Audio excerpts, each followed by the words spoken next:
इस थ्योरम में हमें दिया हुआ है कि R अपॉन I एक रिंग R का कोशेंट रिंग है। कोशेंट रिंग कल हम डिफाइन कर चुके हैं, जिसके अकॉर्डिंग I प्लस ए और I प्लस बी के लिए अगर addition rule I plus A plus B और multiplication rule I plus A into B को डिफाइन करता हो तो वो एक रिंग को डिफाइन करेगा और रिंग के अकॉर्डिंग उसे हम कोशेंट रिंग कहते हैं। हमें आज ये प्रूफ करना है कि अगर R कम्यूटेटिव है तो R अपॉन I भी कम्यूटेटिव होगा, फिर R अगर आइडेंटिटी है तो R अपॉन I भी आइडेंटिटी होगा, यानी यूनिट रिंग होगा। अब यूनिट रिंग में और कम्यूटेटिव में सिर्फ एक ही कंडीशन होती है कि जो मल्टीप्लिकेशन होता है उसके लिए कम्यूटेटिव की प्रॉपर्टी क्रमविन्मयता का नियम लागू होता है, इसीलिए उसको कम्यूटेटिव रिंग या क्रमविन्मय वलय कहते हैं। तो यहां पे प्रूफ में सबसे पहले ए पार्ट को कर रहे हैं। R क्रमविन्मय वलय है, यानी कम्यूटेटिव रिंग है। अगर ये कम्यूटेटिव रिंग है तो कम्यूटेटिव रिंग के अकॉर्डिंग हमारे पास a into B is equals to होगा b इंटू ए के for all A B belongs to R के बी। हमें प्रूफ करना है कि R अपॉन I भी एक कम्यूटेटिव रिंग है। प्रूफ करने के लिए I plus A and I plus B दो एलिमेंट लेके चलते हैं जो R अपॉन I के एलिमेंट्स हैं।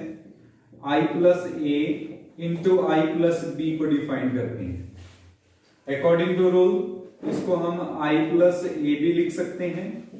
ये जो टर्म है वो I प्लस बी ए लिखी जा सकती है, क्योंकि अभी अभी हमने लिखा ए बी इक्वल्स टू है बी ए के, और इस पार्ट को I plus B into I plus A की फॉर्म में लिख सकते हैं, अर्थात R अपॉन I भी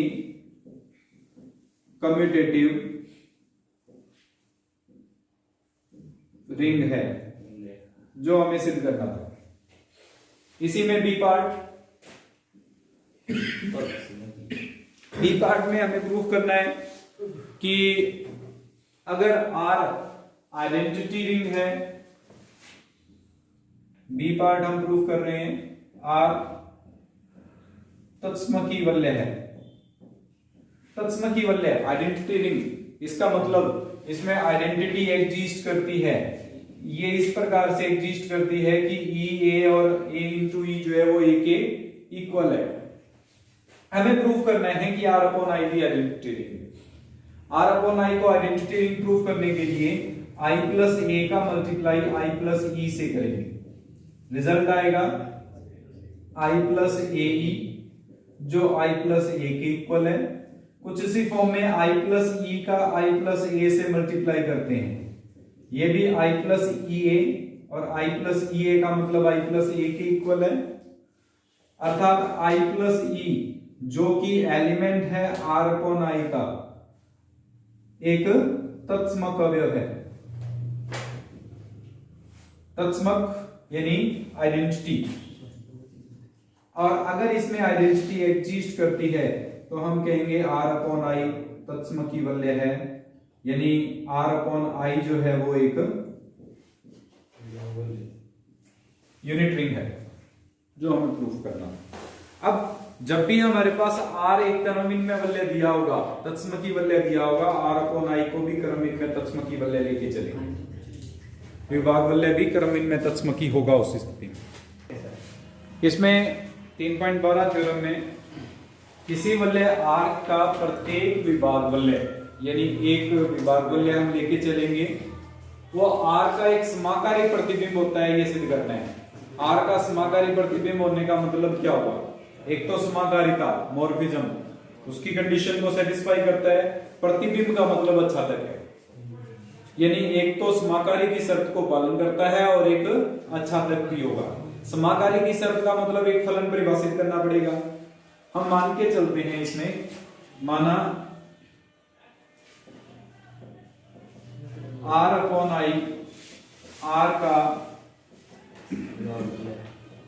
विभाग वलय है। हमें यह प्रूव करना है कि R का every quotient ring of R is homomorphic image homomorphic image of R, यानी एवरी हमारे पास quotient ring is a homomorphic image of R, ये हमें प्रूफ करना है। होमोमॉर्फिक इमेज का मतलब, होमोमॉर्फिक का मतलब होता है मॉर्फिज्म की कंडीशन को सेटिस्फाई करता है, और इमेज का मतलब है वो ऑन टू फंक्शन होगा। तो हमें ऑन टू फंक्शन और मॉर्फिज्म दोनों को प्रूफ करना है। इसमें सबसे पहले हम एक क्वोशिएंट रिंग लेके चलते हैं, लेट कर लेते हैं R upon I is a quotient ring of R। अगर ये क्वोशिएंट रिंग है तो क्वोशिएंट रिंग के अंदर हमने जो कंडीशंस की हुई है उसके अकॉर्डिंग I प्लस A और I plus B, R upon I का एलिमेंट लेके चलेंगे, I plus A plus B, और वो सारी कंडीशंस इसमें अप्लाई होंगी जो I एक हमारे पास क्वोशिएंट रिंग में डिफाइंड होती हैं, यानी ये दोनों कंडीशंस इसमें अप्लाई होती हैं। हमें प्रूव करना है कि ये होमोमॉर्फिक इमेज है। होमोमॉर्फिक इमेज के लिए हम एक फंक्शन लेट करके चलेंगे जो R से R अपॉन I में डिफाइंड होगा, और इस फंक्शन को हमें मॉर्फिज्म और अच्छा तक ऑन टू फंक्शन प्रूव करना है। इसको लेके चलने पर हमारे पास कंडीशन क्या बनेगी, अगर A R का एलिमेंट है तो f ऑफ A जो होगा वो I प्लस A के बराबर है, इस रूप में डिफाइन किया होगा। मॉर्फिज्म के लिए सबसे पहले f of A plus B को लेके चलेंगे। f of A plus B का मतलब हो जाएगा I plus A plus B। इसको लिख सकते हैं I प्लस A, अभी अभी जो कंडीशन लिखवाई थी उसका रिवर्स पार्ट है। I प्लस A का मतलब f ऑफ A, और I प्लस B का f ऑफ B, यानी f of A plus B equal है f of A plus f of B के। इसी फॉर्म में f of AB I plus AB, जो I plus A into I plus B के equal होगा, यानी f of A into B जो है वो f of A into f of B के इक्वल है। मॉर्फिज्म की दोनों कंडीशन सेटिस्फाई होती हैं, f समाकारी है मॉर्फिज्म में।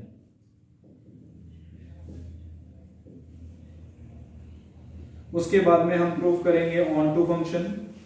ऑन टू के लिए f ऑन टू अच्छा तक प्रूफ करने के लिए हमारे पास जो कंडीशन थी उसके अकॉर्डिंग f ऑफ A अगर I प्लस A के इक्वल है तो I प्लस A एलिमेंट हम लेके चल रहे हैं R अपॉन I से। A जो होगा वो R का एलिमेंट होगा। अगर A R के एलिमेंट के लिए I plus A R upon I का एलिमेंट बनता है, यानी कोई भी अवयव लेके चलेंगे जो R बटे I का अवयव है, तो ये अवयव हमेशा R का ही बनेगा और किसी एलिमेंट नहीं बन सकता। विभाग वल्य की परिभाषा थी, ये क्वोशिएंट रिंग की डेफिनेशन थी। और अगर ये एलिमेंट R का एलिमेंट हमेशा बनेगा तो इसमें कोई ऐसा एलिमेंट नहीं है जिसका पूर्व प्रतिबिंब विद्यमान नहीं है। दिया गया फलन अचातक होगा, ऑन टू फंक्शन होगा। तो यहाँ पे हम डायरेक्ट लिखेंगे कि R अपॉन I का प्रत्येक अवयव, every element of R upon I का प्रत्येक अवयव R से संबंधित है, अतः F अचातक है। मॉर्फिज्म भी है, अचातक भी है, इसका मतलब R अपॉन I समाकारी प्रतिबिंब है।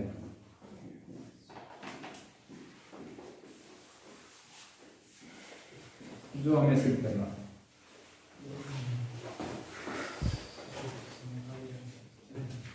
कोई भी वलय R, एक रिंग दिया हुआ है, एक रिंग डिफाइन किया हुआ है R। इस रिंग का मॉर्फिक इमेज का मतलब हमारे पास समाकारी प्रतिबिंब अभी किया था कि एक ऐसा वलय जो कि R के साथ हमारे पास इस तरह का फंक्शन डिफाइन करता है कि वो मॉर्फिज्म की कंडीशन यानी समाकारिता की कंडीशन और ऑन टू फंक्शन यानी हमारे पास every element have pre image, उसको डिफाइन कर रहा है। ये जो प्रतिबिंब बनेगा वो विभाग वलय के तुल्यकारी होता है, ये हमें सिद्ध करना है। विभाग वलय क्वोशिएंट रिंग हम अभी भी डिफाइन कर चुके हैं, R अपॉन I से डिफाइन करते हैं, उसके तुल्यकारी होगा, ये हमें प्रूफ करना है। तो इसमें सबसे पहले हम इसमें मान के चलते हैं, माना एक फंक्शन f जो R से R डैश में डिफाइंड है। ये R से R डैश में जो फंक्शन है f वो समाकारी है यानी मॉर्फिज्म है। और आच्छादक है, आच्छादक यानी ऑन टू है। इसका मतलब आर डैश जो होगा वो समाकारी प्रतिबिंब होगा। हमें सिद्ध करना है कि ये जो आर डैश है वो विभाग वलय आर अपॉन आई के तुल्यकारी है। अब आर अपॉन आई यहां पे नहीं लेके चलेंगे, आर अपॉन आई में आई कुछ भी गुंजावली हो सकती है, हम कुछ स्पेसिफिक गुंजावली ले लेते हैं जिसके बारे में हमें पता है कि एक कर्नल ऑफ एफ के बारे में, अष्टी एफ की अष्टी के बारे में हमने परिभाषित किया था। कर्नल ऑफ एफ या अष्टी का मतलब क्या था कि अगर कोई भी फंक्शन एफ जो है उसके, ये एफ जो फलन हमने परिभाषित किया, इसमें आर के वे अवयव जो आर डैश के शून्य अवयव से संबंधित होते हैं, आर के उन अवयवों का समुच्चय जो आर डैश के शून्य अवयव से संबंधित होते हैं, उस समुच्चय को हम क्या कहते हैं, कर्नल ऑफ एफ या एफ की अष्टी कहते हैं। हम यहां पे के को डिफाइन करके चलेंगे। हमने पीछे एक थ्योरम में किया था कि आर अपॉन के एक वलय होता है, विभाग वलय होता है। पीछे हमने थ्योरम्स में फर्स्ट चैप्टर में किया था कि आर अपॉन के जो होता है वो हमेशा एक विभाग वलय की कंडीशंस को सेटिस्फाई करता है। तो हम आर अपॉन के को लेके चलेंगे और हम सिद्ध करेंगे कि आर डैश के तुल्यकारी है। तो हम सबसे पहले माना कि एफ की अष्टी है या कर्नल ऑफ एफ है।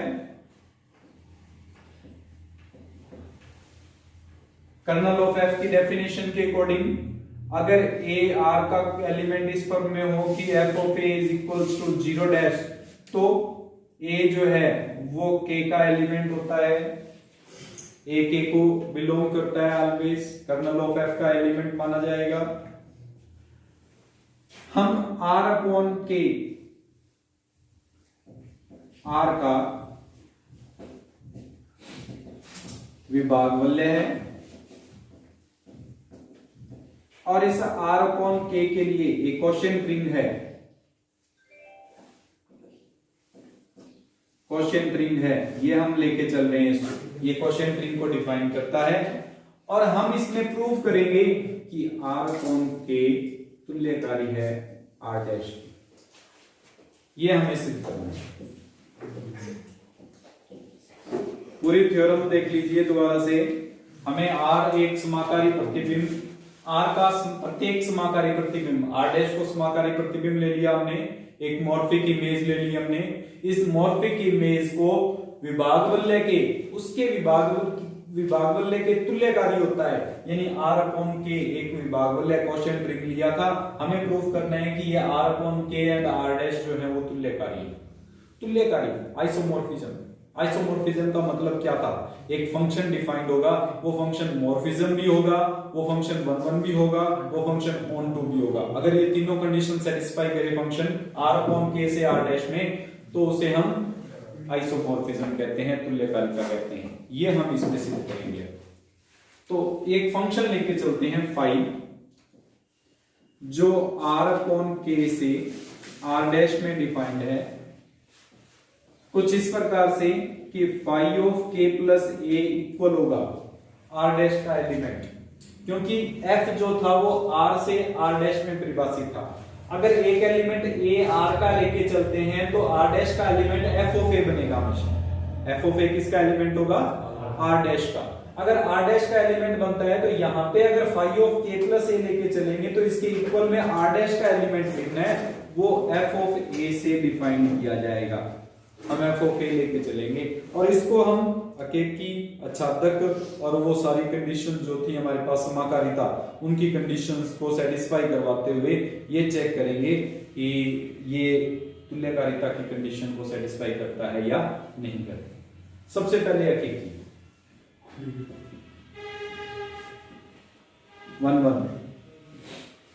1-1 में क्या करेंगे, phi of K plus A is equals to phi of K plus B. इससे हमारे पास क्या बनेगा, F of A is equals to F of B बनेगा। एफ ऑफ ए अगर एफ ऑफ बी के इक्वल है तो इससे a इज इक्वल्स टू क्या बनेगा, b के इक्वल आएगा। अगर a इक्वल्स टू b है तो a minus B equals to 0 बनेगा। a minus B is equals to 0, इसका मतलब हमारे पास f of a minus B is equals to f of 0 के इक्वल होगा। फंक्शन ले लें हमारे पास दोनों तरफ में। और अगर f of a minus B f of 0 के इक्वल है, एक छोटा सा पार्ट इसमें ऑपोजिट लेके चल लीजिए। यहां पे इसको हम लिख सकते हैं f of a minus f of b is equals to 0। f of a minus f of b का मतलब a minus b is equals to 0 dash होगा ये। और f of a minus b is equals to 0 dash है, इसका मतलब a minus b जो है वो k से बिलोंग करता है। अगर a माइनस b k से बिलोंग करता है तो k प्लस a और k प्लस b क्या होंगे, आपस में इक्वल होंगे। रिपीट कर रहा हूं क्योंकि f को हमें अकेकी नहीं दिया हुआ था, इसलिए f of a is equals to f of b पर a इक्वल्स टू b नहीं लिख सकते थे। हमारे पास इसको प्रूव करने के लिए इस f ऑफ b को इधर ट्रांसफर कर देंगे, 0 डैश के इक्वल आ जाएगा। ये समाकारी है, समाकारिता की शर्त का पालन करेगा, अर्थात f of a minus b is equals to 0 dash लिख सकते हैं। अभी हमने यहाँ पे किया था कि कोई एलिमेंट अगर 0 डैश के इक्वल आता है फंक्शन में तो वो k का एलिमेंट होता है, इसका मतलब a माइनस b भी k का एलिमेंट होगा। अगर a माइनस b k का एलिमेंट है तो k प्लस a और k प्लस b आपस में इक्वल होंगे, तभी ये कंडीशन बन सकती है कि a माइनस b k का एलिमेंट बने। और अगर लेके ये चल रहे थे, हम प्रूफ कर रहे हैं k plus a k plus b equal है, इसका अर्थ ये हो गया कि फाई अकेकी है, 1 1 है। सेकंड पार्ट इसका फाई है चादर, ऑन टू के लिए सिर्फ एक लाइन लिखनी है हमें, क्योंकि इसमें phi of k plus a जो है वो इक्वल है f ऑफ a के। अगर a r का एलिमेंट है तो f of a r dash का एलिमेंट बनेगा और k प्लस a जो है वो r अपॉन k का एलिमेंट बनेगा। अतः फाई जो है वो ऑन टू फंक्शन है। फिर हमें प्रूफ करना है समाकारिता, थर्ड पार्ट इसका फाई मॉर्फिज्म। मॉर्फिज्म के लिए हमारे पास कंडीशन थी phi of k plus a plus k plus b। इसको लिखा जा सकता है phi of k plus a plus b, क्योंकि अभी थ्योरम में प्रूफ हमने विभाग वलय की परिभाषा दी। और इसको लिखा जा सकता है f of a plus b, f समाकारी है इसलिए f of a plus f of b की फॉर्म में लिख सकते हैं, और f of a plus f of b k plus a plus phi of k plus b को डिफाइन करेगा। लास्ट कंडीशन इसकी phi of k plus a का मल्टीप्लाई k प्लस b से करेंगे, यह बन जाएगा phi of k plus a b, जिसको phi of a b f of morphism है तो f of a into f of b की फॉर्म में लिखा जा सकता है, जिसको phi of k plus a into phi of k plus b की फॉर्म में लिख सकते हैं। सारी कंडीशंस जो थी मॉर्फिज्म की, 1 1 और 2 की, ये सभी डिफाइन करता है। अगर ये सभी कंडीशंस डिफाइन करता है तो फाई जो है वो समाकारी भी है, r upon k r dash के तुल्यकारी है, जो हमें प्रूफ करना था।